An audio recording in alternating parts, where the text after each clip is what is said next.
Oh my goodness, thank God. All right. Weird day here. It's Wednesday, August 16th here. Beautiful, another obvious beautiful day here in Southwest Florida. Um, I just got home a minute ago. I've got this hot dog that I might eat after this intro. Um, Juicy night for me.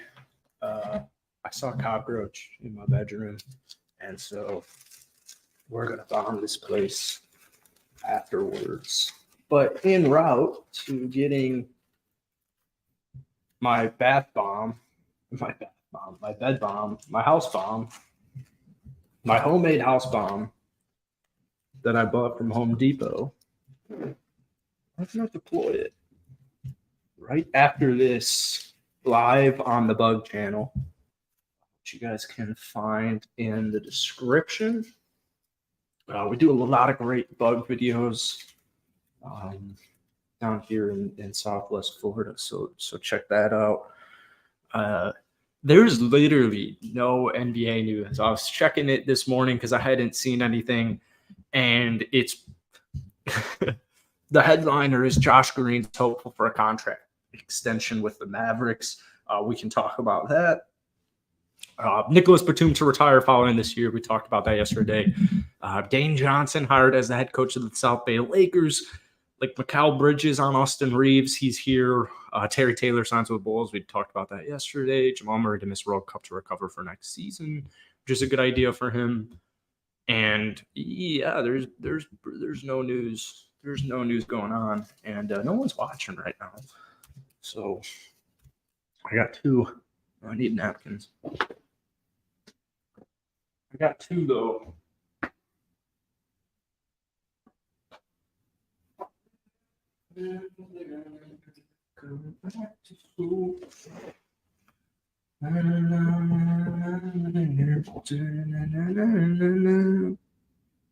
My first one was a chili cheese dog. I got a haircut and it doesn't look great.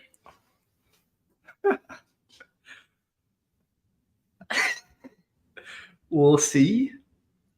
I got hair right now, obviously, but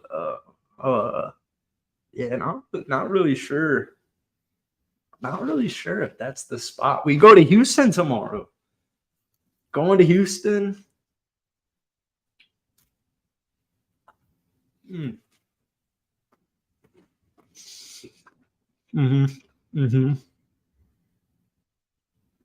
don't like hot dogs that much. Should really layer the relish on. Unfortunately, for a lot of people in the world, they're not aware that Home Depot is hot dogs. And because they're unaware of this news, they obviously, as you can infer, they go about life completely wrong. Once you find out Home Depot has hot dogs, it is kind of the first step to enlightenment. But then when you try it, there you go. But my first hot dog was a chili cheese dog, and it was so good.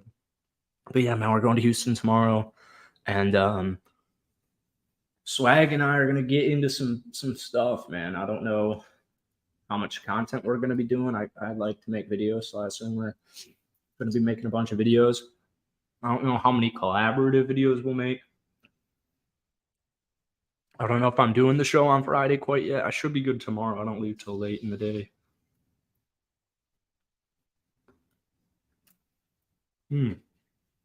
Oh yeah. All right. Let's talk Josh Green. Or should I do an NBA grill while I eat this hot dog? Hey, what's up, Jalen? Nice to see you, man. Appreciate you pulling up. Yeah, dude, we'll be down by you're from Houston, right? Or the area. We'll be at it tomorrow. I need to do my Let's Talk Rockets podcast because I haven't done it in about 3 weeks. Just a dead point in the off season right now. A lot of the news is a lot of the Rocket news is James Harden stuff. I was talking about how I found a roach in my room last night, and I'm just kind of looking for all those, the shreds that they drop. This corner over here is looking a little interesting. It's these little dots. Not necessarily loving the look of it. Not really loving it. I didn't realize how difficult cockroaches are to kill until last night. What's up, Brady? Great question. Thoughts on Sacramento? Let's pull it up. Let's talk some Sacramento Kings. Let's get it. Type in Fox and get Fox News. Fox Day Aaron. Ooh, it's a good time to be a Sacramento Kings fan. We'll leave it there. Darren Fox, just 25 years old, man. Very impressive. You know, all off season, or sorry, not all off season, all of last summer, we were pretty much talking about in correlation to Sacramento. If you can make the playoffs, then you have a successful season. Why is this so blurry? All right, whatever. I don't like how blurry that is. Anyways, if you can make the playoffs, you'll have a successful season. Or, you know, at least I consider that a successful season. I would say the Kings being on this big-time playoff drought, it was only a matter of time before that was done. Once they acquired, pretty much they flipped, you know, Halliburton for Sabonis. But this was the best scoring offense last season. I don't have the actual statistic next to me, but I'm pretty sure they were number one in offense by a fat margin. I'm trying to remember if they broke the record for offensive rating, which feels like it's being broken and not a lot recently. So I don't believe that they did. What's up, Karam? We'll talk about the Thunder. We can talk about Thunder after this. You have Darren Fox and you have Domantas Sabonis. I really was concerned with how Sabonis looked to me in specific losses in the playoffs or just specific games. But at the same time, man, Golden State's always a unique team to play, especially the way they like to run small ball. And at this point in their dynasty, it's just kind of an interesting team. You know, Sacramento, I loved the addition of Chris Duarte. I absolutely loved that. So I guess their starting lineup is still going to be the same now that Harrison Barnes is returning. You got Darren Fox, Kevin Huerter, Harrison Barnes, Keegan Murray, and Domantas Sabonis. Sophomore campaign for Keegan. Fox is kind of Fox 100% cemented himself as a star this past year. Defense. Sabonis not necessarily known for his crazy defensive abilities. You know, Harrison Barnes, really good defender, very good defender. You know, Huerter isn't the best defender either. Malik Monk, 6-man, not the best defender. Not like a huge issue. Davion Mitchell could be. I mean, I don't think he plays like Drew Holiday, but he could, just the way he is defensively, he could be Drew Holiday. This is a really big year for my man Davion Mitchell. He's entering his third season here. It's not, you know, boom or bust, but in his rookie season, you know, Sacramento not as good as they were last year. 11.5 points, 2 rebounds, 4 assists per game. He shot 31.6 from downtown. He played in 75 games and he got 19 starts. And then this past season, it's just not good, man. In comparison to his rookie year, we saw less than half of pretty much all of the production across the board. He only averaged 5.6 points per game and he only played 18 minutes a night. So, you know, an interesting season for Davion Mitchell here. The ninth pick in the 2021 NBA draft. It's just I think there's so much potential there. But if you don't get it this year, if we don't see a breakout season this upcoming year, not breakout year, but you know, he has to cement himself at the very least as a capable role player in the NBA, which I'm fully confident he is and is capable and will do it. And he fits exactly what Mike Brown wants on the defensive side of things. When you look I feel like when you look at Sacramento's roster on paper, it doesn't appear as if they made any eye-popping moves to address their desperate needs But Chris Duarte and Nerlens Noel are really big pickups. We also have Sasha Venzikov. I think Mike Brown, second year, even if they have the same roster as they did last season, defensively, you're going to be so much better than you were last year. And as we saw this past season with Jokic winning the championship, I mean, you don't necessarily need this crazy, 7'6" rim protector who can also shoot threes. You can win with Nikola Jokic, who could have or should have been, the third straight MVP. But hopefully you get what I'm saying here. Chris Duarte is NBA ready. He was NBA ready when he got drafted. He was a lottery draft pick just a couple of drafts ago, and he can knock down threes. He's a little lanky, and he makes you better. Nerlens Noel was a phenomenal move. I mean, that is actually an insane move. I'm shocked he didn't go to the Dallas Mavericks. Or I should say back to the Dallas Mavericks, but it doesn't even end just there, man. You got Trey Lyles, who was really solid for him last season.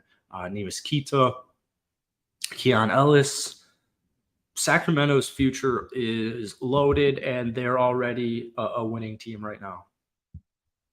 Yeah, he was 24 when he came into the league. So I mean, I'm gonna guess Chris Duarte's 26. He's 26, man. He turned 26 in June, which is insane. I remember when Chris Duarte first got drafted and he was playing for the Pacers Summer League, he was cooking, and it looked like, ooh, you got something there. Mike Brown reminds me of Dan Campbell of basketball. I love that comparison. That is a very, very nice comparison, Carol. I think OG would be a nice pickup for them. Who knows what the Raptors are doing, and they are going to up the price if they do trade OG. I agree that a swingman of sorts or a player of sorts could be the swingman for him to get him to that next level. I think what I want to see from the Kings this year is with their current roster, and because like De'Aaron Fox is still improving, Sabonis, Keegan Murray especially is still improving, Kevin Huerter, Malik Monk. I'm glad that they kept so much of the roster very similar, and then I'm very curious to see what guys like Sasha and Davion and Keegan look like this upcoming season. I want to see the additions of an improved roster, another year of your roster, and the two new additions, or my two big additions, at Nerlens Noel and Chris Duarte, and then Sasha Venzikov, who I think would be slated for. And you still have Kessler Edwards. I'm not as big on Kessler Edwards as some potentially are, but Sasha Venzikov, this is like the 2017 very late second round pick. He's 28 years old though, so just don't be surprised. But do we have confirmation that he's coming back or he's coming over to the States? I thought I saw something recently that was made that not right. But anyways, yeah, the Kings are probably a top 4 seed in the West again. I wouldn't be surprised. It's so cool because we called that last year. We called the rise of the Kings. I'm still going with this. Yeah. Oh man, I'm gonna water.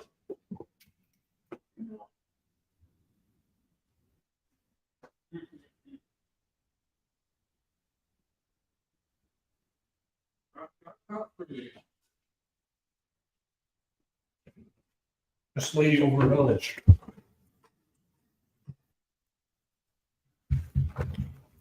Over relish. Yeah. Mike Brown. Dan Campbell of basketball. I love it. So 50 plus wins is a goal.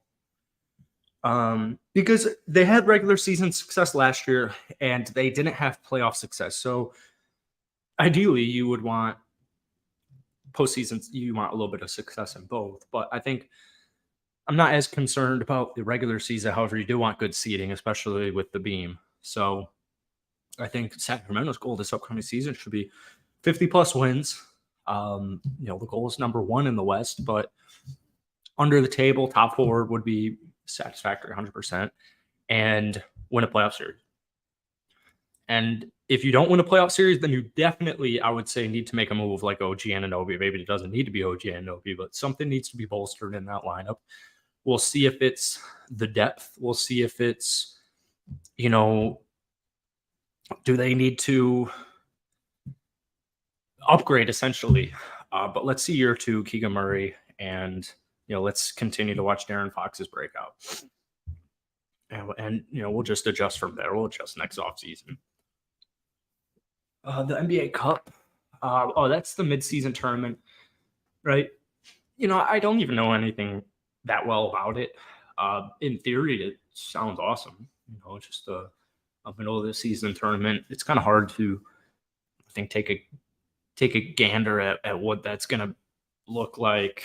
But I do really like the idea that all NBA fans will be in a similar, or not a similar, the same arena, right? If this is going down in Vegas, I do think the atmosphere will be very cool.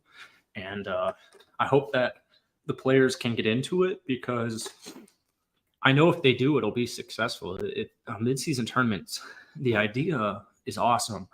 I think one thing they'll eventually have to figure out is implications outside of money. I mean, unless they're that competitive, if they're that competitive, I'm all for it. But I don't think it'll be. I think it'll be somewhere in between a regular game and an all-star game.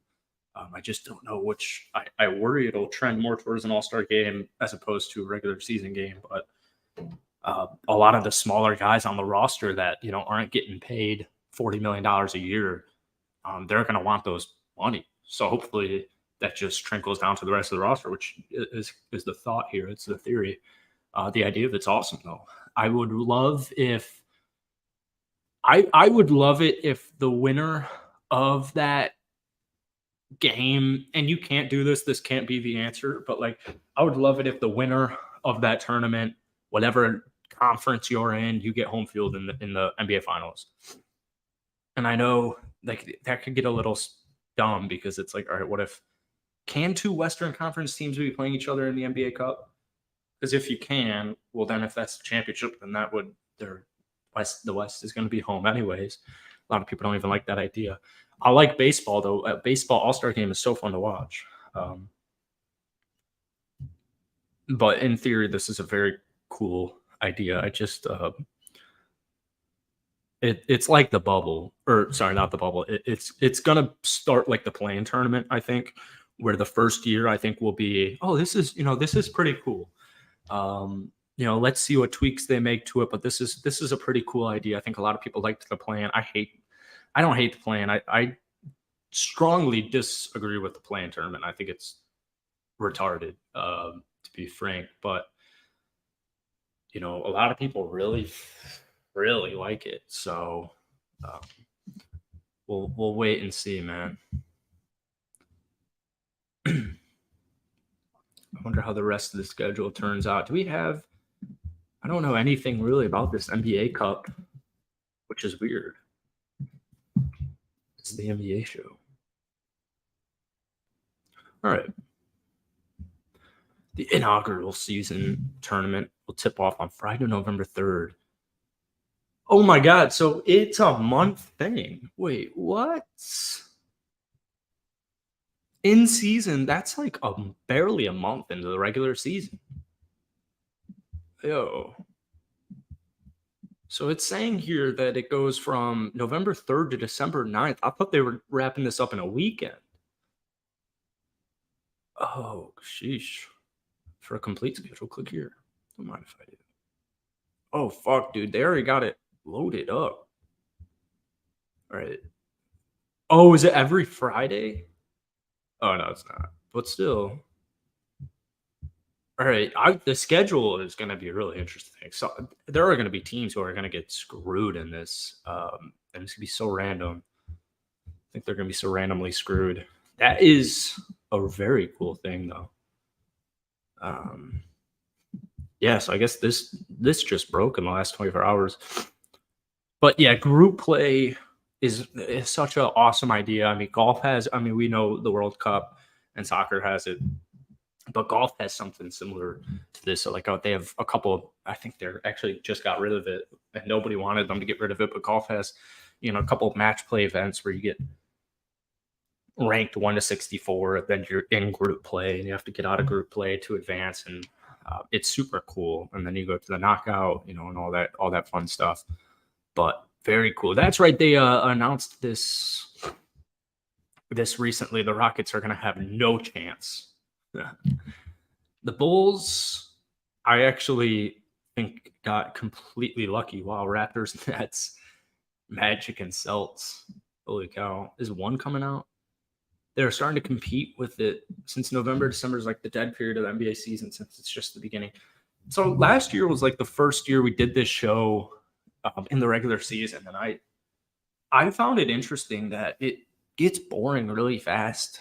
As you're kind of saying, not boring, but like it loses its allure really quickly, like the month of November, because it's football season especially, and then you get into Christmas, and then it starts to pick up, and then it's still trade deadline. But dude, I gotta rip a shit so badly. Let's take care of this. I'll keep you guys occupied.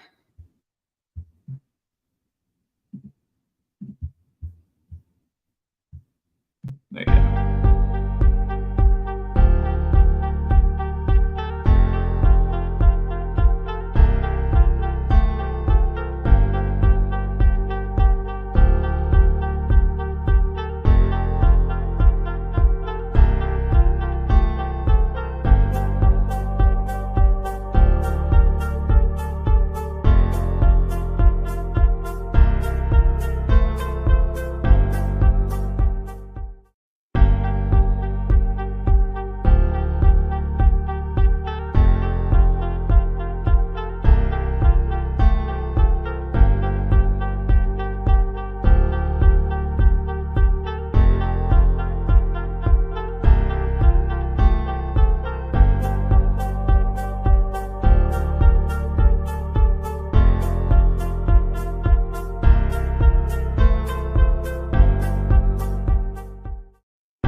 All right.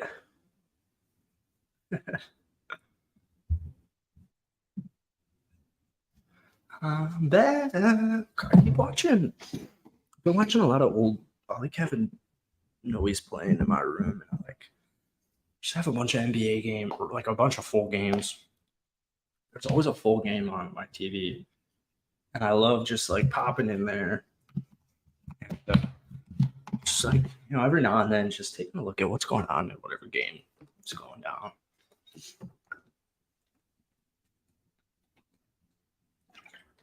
I guess Cyro's getting held up right now. Let's just do if that guy's still here who wants, or was it Kurum who said talk about OKC?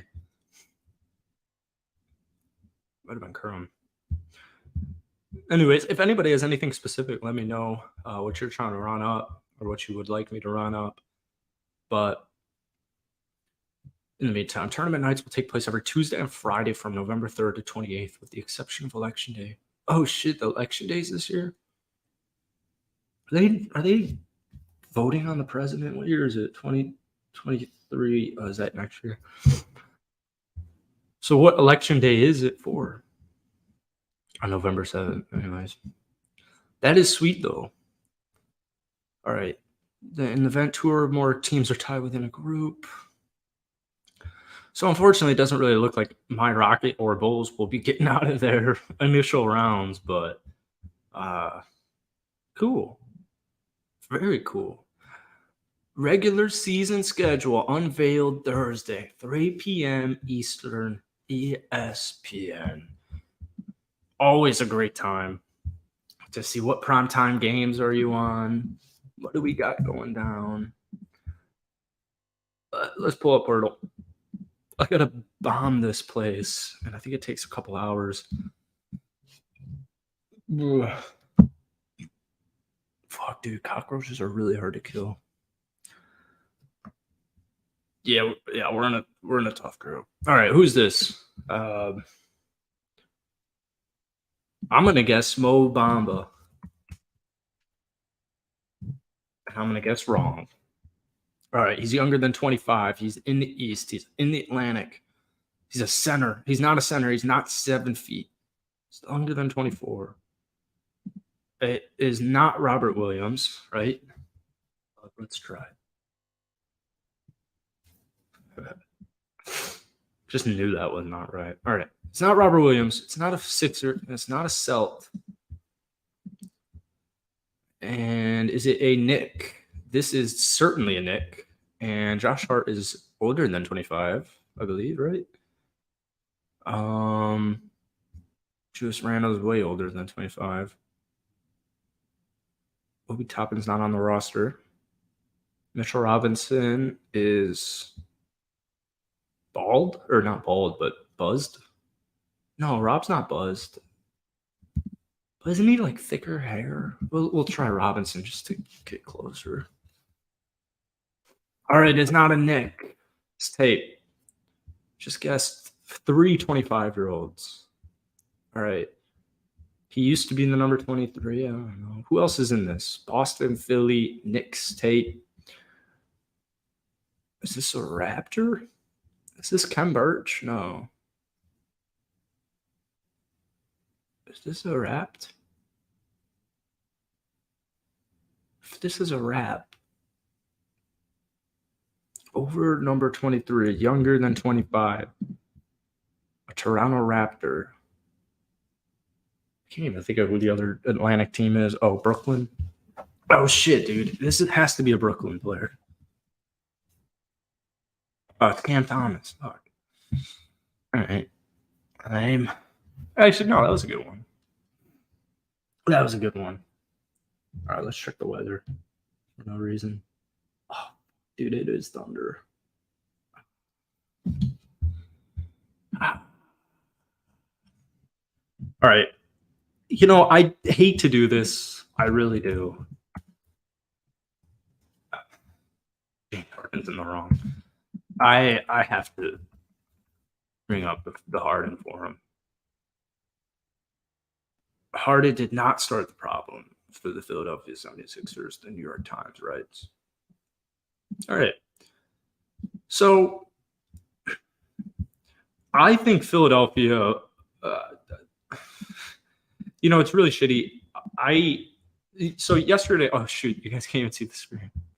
So yesterday and the day before, Cyro and I were talking about it. And then yesterday, Luke and I were talking about it before Cyro joined us. And somebody commented on, one of you guys commented, Jalen or Kurum or somebody commented that Joel Embiid removed everything, all the social media posts from Philadelphia pertaining to Philadelphia. That is not good, dude. That is not good. I didn't really understand it. Not good. So we've been saying on this channel, or I've been saying, I think Cyro agreed nonetheless, but I do think Joel Embiid, I don't know if he'll be the next superstar that gets upset, but it wouldn't surprise me, and it wouldn't be surprised if this happens. Like, I guess this summer is kind of out of the equation, but James Harden, whether you think it was rightfully deserving or not, might have ended Philadelphia's championship aspirations. I can see both sides for sure, Morey and Harden. And then, I did some research on it. Anthony Melton, a couple of these guys that they were able to pick up last season because of Harden's pay cut. At the end of the day, it's a really interesting situation because it's like I was listening to the radio today, and they were like, if you're a rival GM, why on earth would you want James Harden? If he keeps doing this to every team he goes to, and that's a big reason why I didn't want him on Houston, was because of dramas and distractions. I don't think I don't think winning is everything to Harden. And that's totally fine. I don't want James Harden on my favorite basketball team to win a championship. I don't know if James Harden's number one goal is to win a championship. I'm sure it's high up on his list of goals, but um, setting yourself up, setting your family up, setting your entire generation for many, many years to come is a really big deal. And we've talked about on this page, winning basketball isn't for all these guys. They don't love basketball. What did Pat Bev say? Half of these guys love basketball, whatever it is. And that's fine. So it's just like, I don't want James Harden on my team, because even if he wants to win this badly, or if he doesn't want to win this badly, he still doesn't show up when I need him to show up. So for me, I don't trust James Harden in crunch time. So I don't want him on my team. And the drama doesn't help.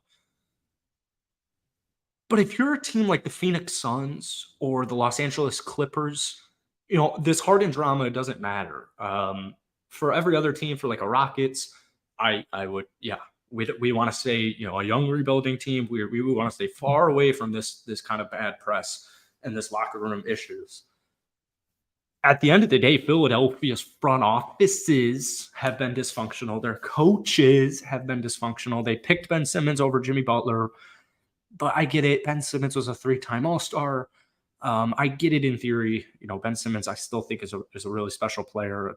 Starting to lose hope on it, but at the time, it really looked like Ben Simmons could be something special there. Here's the big issue right now: is James Harden's pissed off. All right. So James Harden doesn't want to play for Daryl Morey. He doesn't want to play for the Philadelphia 76ers because he feels like he's been crossed and lied to and whatever. All right. Outside of that, outside of even James Harden's situation, unless they were able to maneuver a Damian Lillard trade to get Dame over to Philadelphia, which I don't think Dame doesn't want. Dame doesn't want to play in Philadelphia. Joel Embiid, no Joel Embiid. He says he wants to play in Miami. Well, can a roster of Tyrese Maxey, Tobias Harris, and Joel Embiid, and Philadelphia has a really good roster. You have still, especially with James Harden, you have a championship roster. I mean, there's a reason they won 54 games last season. You have the MVP. You have the last 2 years scoring leader. You picked up Patrick Beverley. You have Anthony Melton. You have Daniel House, Paul Reed, DePaul Reed. There's a PJ Tucker, right? Mo Bamba just go on over there. If they were to get a player like just barely under James Harden's skill level, I think they would still be able to win games because you have last year's MVP. But the issue is Joel Embiid is getting bad press, and you're going to start to see it ramp up. And I just want to make this very clear, and it's going to start right now. And it's already started. It started a couple of days ago. It actually started this summer. But you're going to see it, and I wouldn't be surprised if it became the majority. Joel Embiid seems to be fed up with Philadelphia as well. And what is happening is the Philadelphia fan base is in unease, because for 6 straight playoff runs, you cannot get past the second round. And no matter who's the GM, no matter who's the coach, no matter which players on your roster you have, for 6 straight seasons, they have failed to make it to the Eastern Conference Finals or whatever. So what do fans do? All right. Well, we've had this GM, we've had this coach, we've had these players. Who's the one player on this roster who has been here since day one? Anybody? Joel Embiid. So what do unhappy fans do when they have the MVP of this year and James Harden wants out and you haven't won in 6 straight years? Who do people start to point fingers at? Once they point, what Philadelphia fans seem to realize, okay, maybe our front office has made a bunch of mistakes and maybe our coaching decisions have not been good decisions. People start pointing fingers at Joel Embiid. And I think Joel Embiid should be held accountable for not getting his team to the next round to the Eastern Conference Finals, but I don't think he should be the sole person to blame. Look, the last 2 seasons he's played over 60 games. I want to fact check this. The last 2 seasons he's played over 50 games, 60 games. He played 66 this past season, 68 the year before that. That was the big knock was, can Joel Embiid play for most of the season? He didn't play in his first two years, played 31 in his rookie year, 63, 64, but then, 2 injured years and the COVID year, or an injured year, banged up year, and then the COVID year. But he led the league in scoring last 2 seasons. And people are going to point fingers at Joel Embiid and be like, this is the common denominator for why, and exactly as I'm saying here, blame comes across all the board. And Joel Embiid is part of it. But people are going to point fingers at Joel Embiid. And if you're Joel Embiid and you're like, my front office picked, Ben Simmons over Jimmy Butler, and James Harden wants out, and they lied to James Harden, and my fans don't even back me up, and my fans are asking me for me to be traded, why do I want to stay here? So if James Harden doesn't finish this year with Philly, if James Harden even plays this year with Philly and plays the whole season, I do think Joel Embiid will be traded in 2 years max.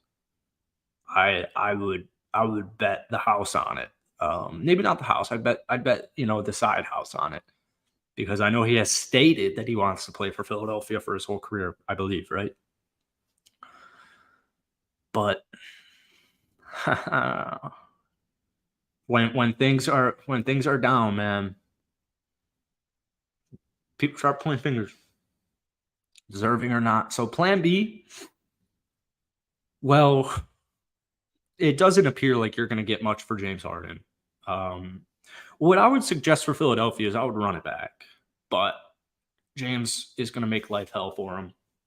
So James will probably get traded, and they'll probably – here's how I think the season goes down. I think James Harden will play the year from a financial perspective, because if he plays this season and he does good and he does like he did last year, but he doesn't fall asleep in the playoffs outside of like 2 games, he'll get paid.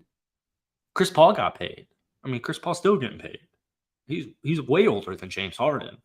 Or, you could get traded to the Clippers and to the Suns and then, ball out, get a championship, try and compete for a championship and move forward from there. But from a business standpoint, I know he doesn't want to play there, but there is logic to running it back for one more season, because Tobias Harris, Joel Embiid, the MVP, PJ Tucker, Pat comes on over, Anthony Melton.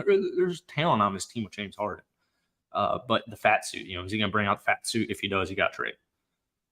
And if you trade James Harden, well, Joel Embiid's not going to get traded this year. But whatever you trade James Harden for, you're probably not going to get a whole lot of assets for, and you're going to want to recoup. You're going to want to start stacking capital when you trade Joel Embiid. It's going to be a fat package.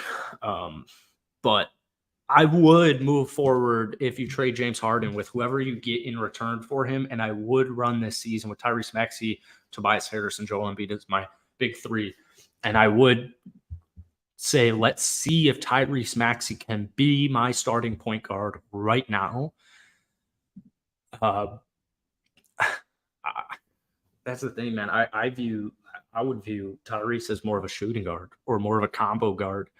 He did average 4.3 assists in his sophomore year, but D'Anthony could play starting point. They could run D'Anthony and Tyrese as their duo.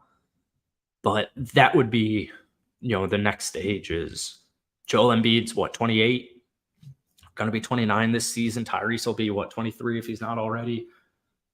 Is that window still there, or do we need to move on? And as good as Tyrese Maxey could be in his career, I think, they'll probably move forward with him. I think bad times are coming ahead for Philly. I really do. I think James Harden's just the first domino to fall. I mean, the dominoes began to fall a long time ago. So that clock's ticking, man. I don't think it's looking good for Philadelphia long term right now. I would focus on keeping Joel happy. Whatever I need to do to keep Joel happy is priority number 1. And unfortunately, James Harden and Jimmy Butler are two prime recent examples of Joel Embiid's frustration with the front office. So that's it for today, man. I got to bomb this bitch and get rid of these cocks. Those roached. Oh, jeez. I'm going to go buy some soap as well. All right. I'll see you tomorrow. Probably going to be a quick show because I do go to Houston tomorrow night. But yeah, appreciate y'all tuning in. Jalen Curran keeping the chat banging for me. And yeah, we'll see you guys tomorrow. Appreciate y'all. Have a great day.